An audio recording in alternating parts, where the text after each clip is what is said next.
வணக்கம்.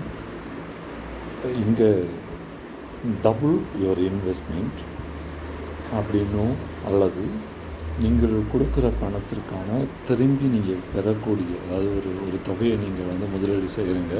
அந்த முதலீடு செய்யக்கூடிய தொகையினுடைய திரும்ப உங்களுக்கான கிடைக்கக்கூடிய ரிட்டர்ன்ஸ், அதாவது திரும்ப கிடைக்கக்கூடிய தொகை இத்தனை மடங்கு உங்களுக்கு பெருகி கிடைக்கும் அப்படின்ற இந்த ஆசை வார்த்தைகள் எல்லாம் இருக்குது. இப்பொழுது நடக்கிற பல ஸ்கேம்னு சொல்லப்படக்கூடிய முறைகேடுகள் இருக்குது. இப்போ கூட ஒரு முறைகேடுகள் சேலம் பகுதியில் நடந்திருக்கு. ஒரு பிரதமர் மந்திரி திருப்பி அளிப்பதாக சொல்லியிருந்த கருப்பு பணத்தை மீட்டெடுத்து அதில் 15 லட்சம் ரூபாய் உங்களுக்கு ஒவ்வொருவருக்கும் வழங்கப்படும், ஒரு குடும்பத்துக்கு வழங்கப்படுங்கிறத வைத்து ஒரு முறைகேடு அரங்கேறி கிட்டத்தட்ட 200 கோடி ரூபாய் முறைகேடு நடந்திருப்பதாக சொல்லப்படும். இந்த மாதிரி நீங்கள் ஒரு குறிப்பிட்ட தொகையை நீங்கள் முதலீடு செய்தால் உங்களுக்கு கிடைக்கக்கூடிய தொகையினுடைய திரும்ப பெறக்கூடிய தொகையினுடைய அளவுகள் இவ்வளோ என்று சொல்லப்படுது. அந்த தொகைகளுடைய அளவு என்பது மலைப்புக்குரியதாக இருக்கிறது. அது சமீப காலமாக நல்ல பொறுப்புகளில் இருக்கிறவர்களே இந்த மாதிரியான திட்டங்களை ஊக்குவிப்பதாக இருக்கிறது. பிறகு நமக்கு வருகிற பல தொலைபேசி அழைப்புகள் இந்த மாதிரியான போலியா அல்லது உண்மையா என்று நம்புகிற வகையிலான அழைப்புகளை நமக்கு அதை ஏற்படுத்துகிறாங்க. நீங்கள் 1 லட்சம் ரூபாய் கொடுத்தால் ஒரு 70 நாட்களிலேயே உங்களுக்கு திரும்ப கிடைக்கும் தொகையானது 3 லட்சம் ரூபாயாக இருக்கும். அல்லது நீங்கள் ஒரு வீட்டை வாங்குகிறதை விட நீங்கள் அந்த பணத்தை ஒரு ஷேர் மார்க்கெட் என்று சொல்லப்படுகிற பங்கு வர்த்தகத்தில் நீங்கள் முதலீடு செய்கிற பொழுது அந்த தொகையினுடைய மதிப்பு கூடுதலானது. நீங்கள் வாடகை வீட்டில் இருந்து கொண்டு ஒரு வீட்டுக்கு வாங்குவதற்கான தொகையை நீங்கள் முதலீடு செய்கிற பொழுது உங்களுக்கு திரும்ப கிடைக்கிற தொகையினுடைய அளவு இத்தனை மடங்கானது என்று ஒரு கணக்கிலே முன்வைக்கிறார்கள். அதனால் வீடுகளை வாங்குவதை விட இந்த மாதிரியான முதலீட்டு முறைகளுக்கு நீங்கள் போவது நல்லது என்கிற ஒரு கூற்றை இங்கே உற்பத்தி செய்கிறார். ஆனால் ஒரு வீடு என்பது ஒரு கனவாக இருக்கிறது, ஒரு முதலீடாக இருக்கிறது, நிரந்தரத்தன்மை கொண்டதாக இருக்கிறது, மாறுதலுக்கு உட்படாததாக இருக்கிறது, ஒரு வாடகை வீட்டில் இருக்கிற சிக்கல்களிலிருந்து விடுபடுவதற்காக இருக்கிறது, ஒரு ஹவுஸ் ஓனரிடமிருந்து விடுபடுவதாக இருக்கிறது, ஒரு வீட்டு உரிமையாளர்கள் வசூல்களிலிருந்து விடுபடுவதாக இருக்கிறது, சமுதாயத்தில் ஒரு அடையாளத்திற்குரியதாகவும் ஒரு மதிப்புக்குரிய ஒரு பொருளை தன்னகப்படுத்தியதாகவும் இருக்கிறது. அதனால் அந்த மாதிரியான முதலீடுகள் சார்ந்த சிந்தனைகளை உருவாக்குவதில் விலகி நிற்க வேண்டும் என்பது என்னுடைய வேண்டுகோள். இங்கே நான் காமித்திருக்கிற இந்த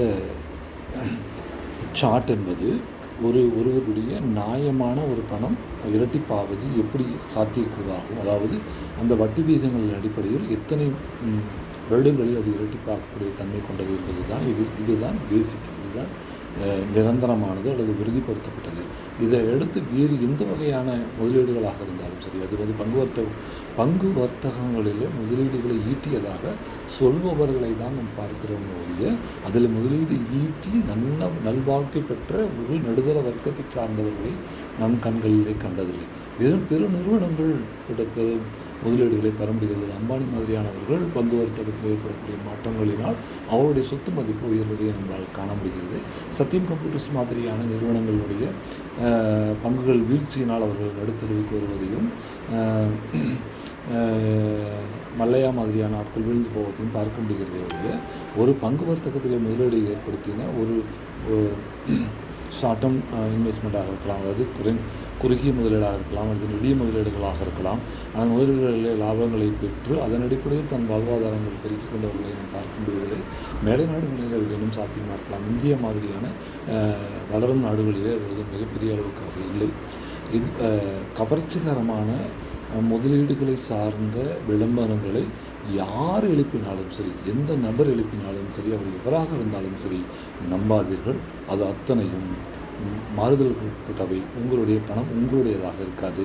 அது உங்களுக்கு அந்த பணம் தேவையில்லை. உங்களுடைய வாழ்வாதாரத்தில் இருந்து அந்த விலக்கி வைக்க பணமாக இருந்தாலோ அல்லது வேறு வகையில் வந்த ஆதாரமற்ற பணமாக இருந்தாலோ நீங்கள் அது மாதிரியான முதலீடுகளை ஒரு ஈமுக்கோழி போன்றதோ ஒரு வாழ்க வளமுடன் போன்ற மாதிரியான முதலீடுகளை தேடி போங்கள். அதில் எந்த குறைபாடும் தவறும் கிடையாது. ஆனால் உங்களுடைய வாழ்வினுடைய சேமிப்பினுடைய ஒரு பங்காக இருக்கிற எந்த ஒரு தொகையையும் இந்த மாதிரியான கவர்ச்சிகரமான முதலீடுகளில் முதலீடு செய்யாதீர்கள். அது அத்தனையும் உங்களை வீழ்த்துவதற்கும் உங்களுடைய பணத்தை கைப்பற்றுவதற்குமான முறைகள். செய்கிறீர்கள். அது யாராக இருந்தாலும் சரி, எந்த ஒரு மிகச்சிறந்த பொருளாதார ஆலோசகராக இருந்தாலும் சரி, உங்களுடைய பணத்தை உங்கள் கண் பார்வையில் இருக்கிற முதலீடுகளில் முதலீடு செய்வதை மட்டும் உறுதி செய்யுங்கள் என்று கேட்டுக்கொண்டு இதோடு முடித்துக் கொள்கிறேன். நன்றி.